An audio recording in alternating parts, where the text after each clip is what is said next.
Hello guys, welcome back to our channel How to Guide. In this video, I'm going to be showing you guys on how you can block ads on Tubi. So guys, if you're really stressed about the ads and you want to block them but you don't know how to do so, then this video is for you. So guys, there is an option to turn off ads in Tubi itself. So if you're using Google Chrome, then there's a way for you to block the ads. So guys, the way is to add an extension, an ad block extension that will help you avoid ads. So just go ahead and open a new page and type in Tubi block.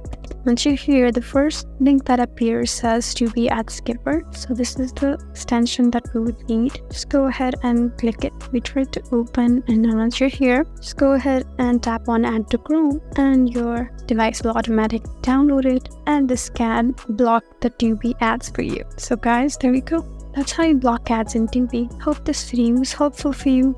If you found this video helpful, please leave us a like and drop us a comment down below. And if you want more helpful videos like these, then please subscribe to our channel. We'll see you again next time. Thank you for watching.